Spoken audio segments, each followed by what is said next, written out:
Hey, what's up everyone? Welcome back to my channel. If you caught my last video a while back, you already know that I started this A2 drawing featuring some iconic Marvel characters, and guess what? Today we're finally going to wrap it up and finish it. I began this project 6 months ago. I plan to finish the drawing in a second video, which I'm showing you now, but I'll be honest with you, I felt discouraged after pouring countless of hours into the first part of the video. The lack of views made me question whether it was worth finishing, so I put it off and just kept creating YouTube shorts instead. However, I've had a change of perspective. I realised that the number of views shouldn't define my passion for art. Witnessing everything come together and experiencing that sense of accomplishment is what truly matters to me. After a long wait, the moment has finally arrived. Today we're going to complete this drawing once and for all. So without further ado, let's pick up where we left off and do my best to bring this A2 drawing to life.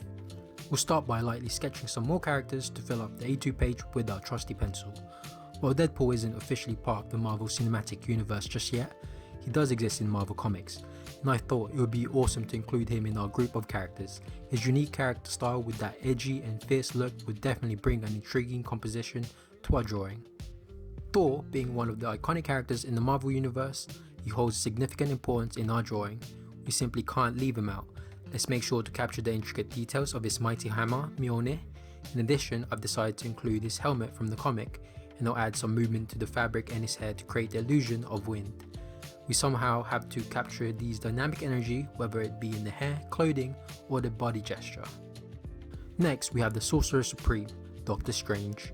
When drawing him, it's crucial to incorporate intricate gestures in his hand to convey the mesmerizing impression of spellcasting. Let's capture that essence, and of course, we can't forget to include one of the most important features of his character, his magical cape. This mystical garment adds a touch of enchantment and elegance to his overall composition.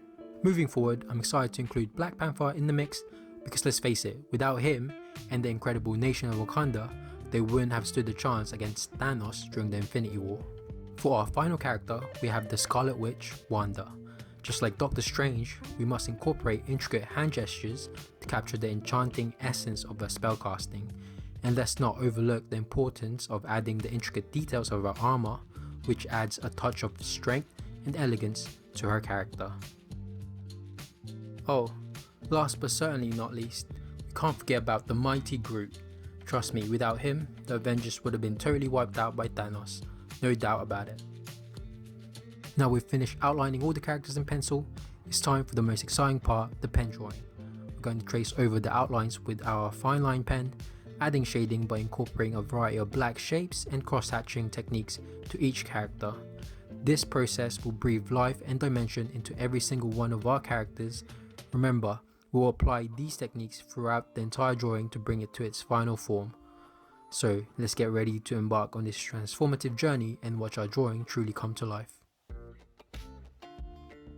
Throughout this journey, I've gained some valuable insights, and I'd like to share a few of them with you. Firstly, let's talk about the scale of each character. It's crucial to consider that every character possesses different heights and sizes. For instance, Wanda has a smaller, more petite frame, while Black Panther exhibit a muscular physique. Consequently, their sizes differ in relation to one another. While I managed to estimate the scale of each character by comparing their body parts to themselves, I overlooked the importance of considering their scale in relation to other characters within the drawing. This oversight was a missed opportunity. I should have given more thought to their scale relative to one another, as they all occupy the same space in the artwork. It's essential to remember that achieving accuracy and realism requires not only individual character scale, but also consideration of their scale in relation to one another. This approach not only enhances the drawing's realism, but also conveys the impression that they coexist within the same shared space.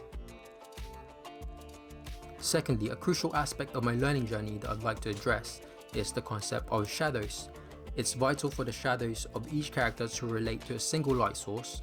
Unfortunately, in my pursuit of emphasizing individual dimensions, I neglected this fundamental principle.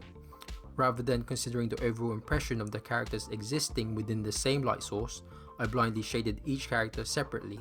As a result, the blending of the entire drawing suffered. By taking into account the presence of a unified light source and applying the shadows accordingly, the drawing would have achieved a much clearer and cohesive appearance.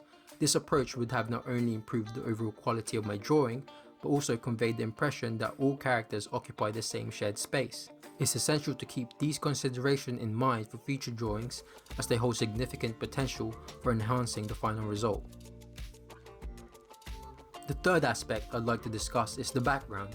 In this particular drawing, my focus was solely on capturing the characters themselves without attempting to convey a specific narrative.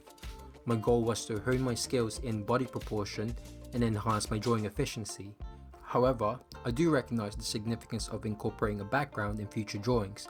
A well-designed background has the potential to add depth and convey an effective narrative, captivating the audience and fostering a deep connection with the characters. While the intention of this drawing was not centered around storytelling, it's important to acknowledge the importance of backgrounds and to keep them in mind for future projects. By doing so, we can further enrich the overall impact and experience of the artwork. So you might have heard that comparing your artwork to other artists' work isn't really encouraged, but here's the thing, it's actually important to have a critical mindset when it comes to evaluating your own creations. Why? Well, because that's how you grow and get better. Sometimes it can be helpful to take a look at what others are doing and see where you can improve.